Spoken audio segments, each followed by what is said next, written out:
Hello and welcome back. In this episode, we're taking a look at Honda's new CRF450RL. We're here at Coastal Motorcycles at West Gosford with the new Honda CRF450RL that we're going to demo. This bike here has been pre-delivered, it's dead stock. They've just basically done one running ride, it's done 100 kilometers, and we're going to take it out and see how it goes as an adventure bike. So let me wheel it out and we'll get into it.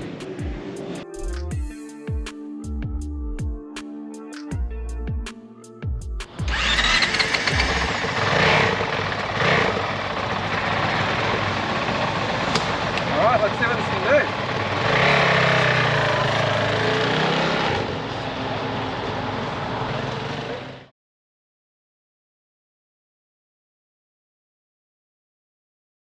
Okay, so we're here at the edge four-wheel drive and we're going to use the electronic scales. I've just got to turn it back on to see how much this really weighs. So, bear with me here.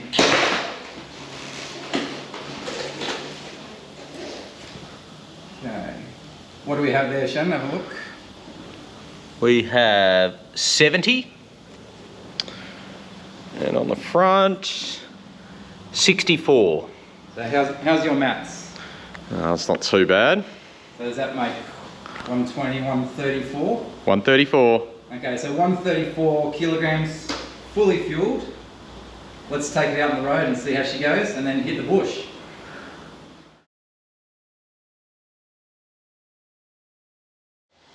We've weighed mine now, came out of 163. So probably roughly 30 kilograms more than the 450RL. But you need to remember, mine's got extras. It's got a bigger tank, it's got 13 or 12.8 litres. We've got the tower, we've got bark busters, we've got end weights, we've got a bash plate, we've got a rack, we've got tools and spares, we've got another tank on here, you know, bigger pegs. It is the heavier bike to start, but it's going to be interesting seeing how we go today with the 30 kilogram difference between the bikes.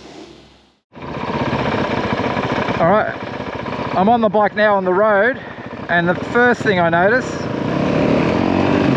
besides the seat being a enduro type seat and thin, it's still comfortable, but first thing I notice is vibrations. On the 300 it's smoother. The vibrations felt through the foot pegs, the seat and the handlebars. On this 450 they're more noticeable.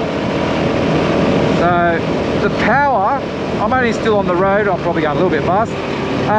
The power is smooth, very nice power delivery, super smooth, linear power, not punchy, just smooth and useful. So I don't feel any fueling issues yet that other people have spoke about on the previous models. So we'll do a few more kilometers and we'll see how that goes. Out on the highway, I had no trouble getting up to speed. The added torque of the 450 over my 300 made acceleration and merging into moving traffic easier. I was able to sit at highway speeds without feeling like I was pushing the motor too hard. The speedo was a little optimistic, but I could comfortably keep up with traffic without revving the bike too much. I was a little surprised by its lack of acceleration higher in the rev range. I expected that 450 pull, but it was just smooth, linear acceleration. Out on country back roads, the extra torque of the 450 over my 300 was noticeable. Just cruising, riding up hills and pulling out of corners. On the dirt, this was even more noticeable, with my 300 needing more revs to keep up with the 450 and match it out of the corners.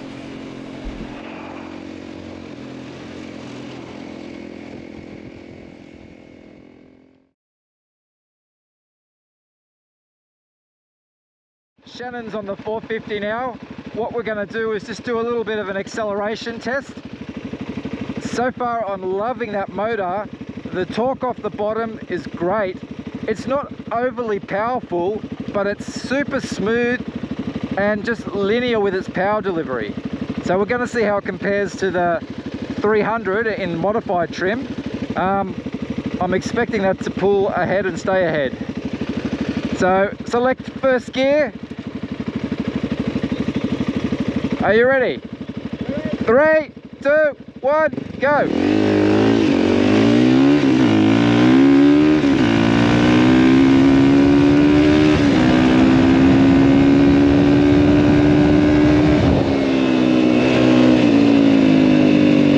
Well, that was surprising. Let's might have to try that again. So Shannon, that was a little bit surprising. Yeah. The track out here shows both bikes took off fairly hard, and yeah, the 300 pulled ahead, and for the seat of the pants I wouldn't expect that. The torque that this one's got is great, but if you go off the specs and what the power sheet says for both, this in its stock form is restricted, and it puts out probably around 28 horsepower, something like that. Whereas mine, in its modified form, puts out just over 30 horsepower. So I think that's where we're seeing the difference. But what I expected was this one to walk away off the bottom, Lower end, and me to chase it and catch up. But it wasn't the case. So we might just try that again, see what happens. Yep. But yeah, quite surprising results. It may have been me. Yes, that's what I want to find. So I'll give you another chance to redeem yourself. Thank you. And can you try this time? I will. Okay, good. Take 2. Are you ready, Shannon? Yes. 3, 2, 1, go.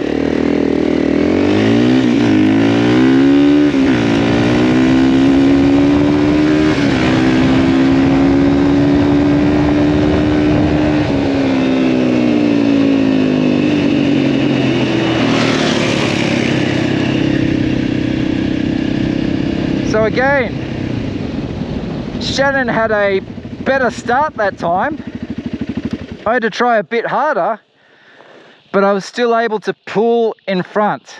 So what we'll do now, we'll swap bikes, take Shannon out of the equation. I'll jump on the 450 and we'll see what happens. Okay, we've swapped bikes. We're going to see what happens now. I'll start her up. Are you ready, Shannon? Yes. 3, 2, 1, go.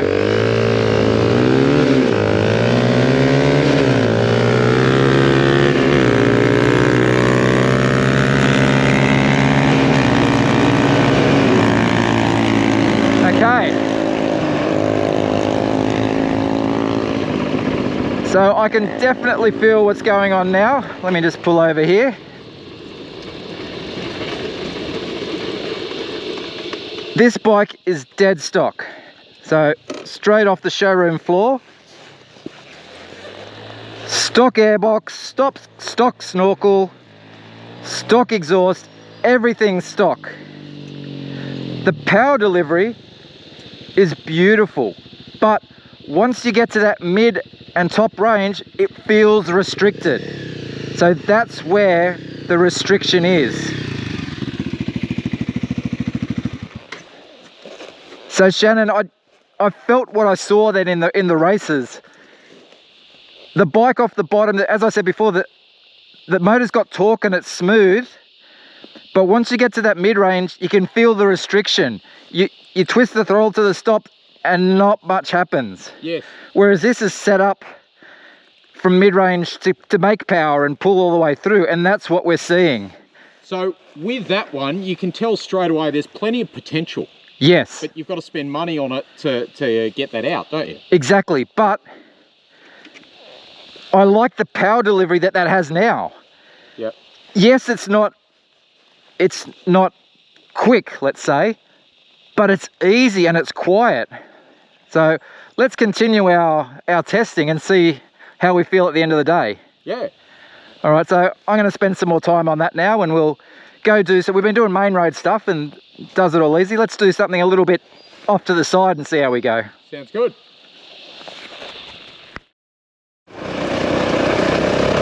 Already I can tell that smooth linear power delivery is actually working in the bush. We don't have to worry about the back stepping out. It's got enough power to get us up and over anything, to get the front up, but it's smooth. Little wallaby there.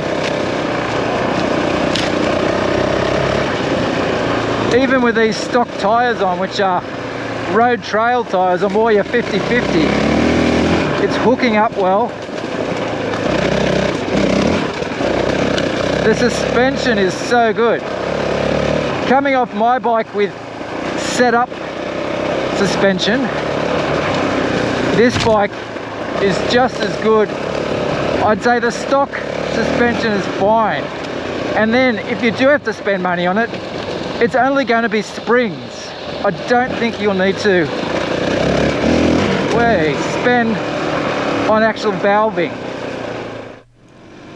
Now that we had discovered the limitations of the stock restricted bike, I rode it and wondered if this, in its current restricted state, would tempt me to move up from my 300.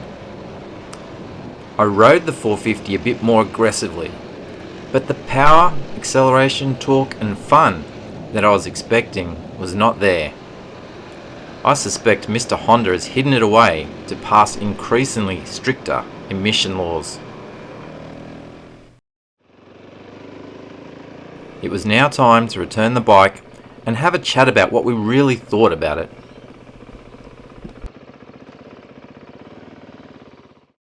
We've finished our ride now. We've done probably 70 to 80 kilometres. We've done some road, we've done some freeway, and we've been in the bush. And my initial thoughts of the motor being very smooth and nice and torquey, we got a surprise when we put the bikes side by side and did some acceleration tests. What were your initial thoughts, Shannon, of the bike? Yeah, so I enjoyed the bike, but I think with this, it all comes down to what you're using it for, like any bike. Yeah, so the suspension I was really impressed with. Yes. Straight out of the box, it was great. And I think that you could forgive a lot of other things just because the suspension's so good. Yep. And I think even with a bit of extra weight, it would still feel good. So if you put some accessories on it. But in saying that, yeah, it comes back to the engine. Yeah. And thinking, well, if I want more out of it, you've got to start spending money on it. So, yeah, there's pluses and minuses, certainly. Yeah. On the motor, as I said, smooth, good torque off the bottom. But what we found was, it gets off the bottom, it gives you that, and I think it is that stock form, you only get around 28 horsepower. And that's the way it feels. But you get that 28 horsepower from the bottom and it feels great. And it gets up almost to the mid-range. And then that's about it. And it feels very restricted then. Yeah, and you're in that gap where do you change gears or not? Yeah. Because you just want a little bit more and then change gears, but it doesn't give it to you. Yeah. And you can tell it's because of how it's restricted. So it is fixable, but how far do you want to go? Yeah.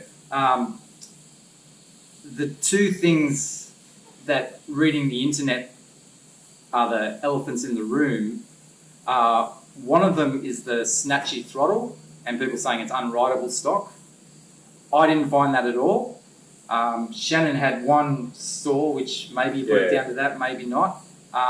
Another mate of ours just rode it, but he said, yeah, he can feel a snatchy throttle. And I think what it is, there's a lot of free play in that throttle. And maybe I'm just used to that and I ride around it, but I didn't have a problem. It's definitely not unrideable in this stock trim. As I said, I had no dramas with it. How did you find the throttle? Yeah, once you got used to it, it was fine. The only bit where I got into trouble where it stalled that time was when I was trying to do a really tight turn, feathering the clutch, and yeah, that's when I didn't take into account how much play it had in that throttle. And the other thing that the internet will tell you is it's got short service intervals. And I had a look at the service manual, and it does say change the oil at every 1,000 kilometres or 600 miles, which, you know, if we're going to use it as an adventure bike, and that's what we're looking at this in that guise, it's not ideal, but really 1,000 kilometres, you and I have done some rides over the Blue Mountains, 2 and 3 day rides, and they're just on 1,000 kilometres, so... But even so, say it went to 1,100 or something like that, it's still achievable. Yeah. And there's plenty of people that have done testing on their oil, and they've got up to 1,500 Ks, even further, and they're saying the oil's still good quality. Yeah. So I'd be confident to just pad it out a bit more if I was doing a long ride. I wouldn't say don't take the bike on a 3 day ride. That wouldn't prevent me from going. Yeah, and there's plenty of people using KTM 500s for adventure riding around the world, and they probably have a shorter service interval, and they've extended those intervals and had no dramas. So I'm confident that's Honda just being overprotective of their motor. But yeah, I don't think the service intervals being 1,000 kilometres, 600 miles, should be a detriment to anyone thinking about this bike. The one thing I will say is the power was a little bit disappointing for a 450. It was good off the bottom, but then there was sort of no mid-range and nothing at the top. So definitely, in stock form, you can ride it and it'd be a great trail bike, but for a 450, you're expecting more. It goes, for me, more like the bottom end of a KTM 350, so not super powerful, but nice, linear, and enough. But it just stopped in that mid-range and didn't have any power up top. So definitely for me, if I was going to have this as an adventure bike, the things that I would have to do is, number one, the seat. It is It's terrible. I wouldn't say terrible, but It's terrible. It's your motocross enduro seat. It's actually, I think it's better than a KTM seat. It's got a little bit of plushness to it, but not much. There's a few kilometres on the road and I wanted my 300 back. So for me, it'd be a seat. And yeah, I think I would have to do something to open up the airbox and exhaust. And I think when you do that, that's when you're going to run into fueling problems. So it would be exhaust and ECU. And luckily for us, Daniel at Coastal Motorcycles has an exhaust and an ECU waiting. So I think once this gets a few more kilometres on it, we'll pop that on and revisit the power when it's been set up properly. But overall, I think in general for a trail bike, it's great. You just got to understand that stock, it is restricted. I really like the 6th gear. Like, yes, having come from a CRF450X, it always needed that 6th gear. And this one, it's beautiful in terms of that. So, you could live with it as a dual-purpose bike, potentially. But yeah, if you want to go further into adventure, longer rides, you'd need to work out power and you'd need to make it more comfortable. Yeah. And a point, another difference between, because I'm comparing it from my CRF300, and we said this on the trail, the CRF, if you had this motor with this power, even in stock form, because it's a lot more bottom end than 300, but the 300 is smoother. And I think you made a comment along those lines, and I said to you, the CRF motor is actually based off a CBR motor, so it's a road bike motor with a balance shaft.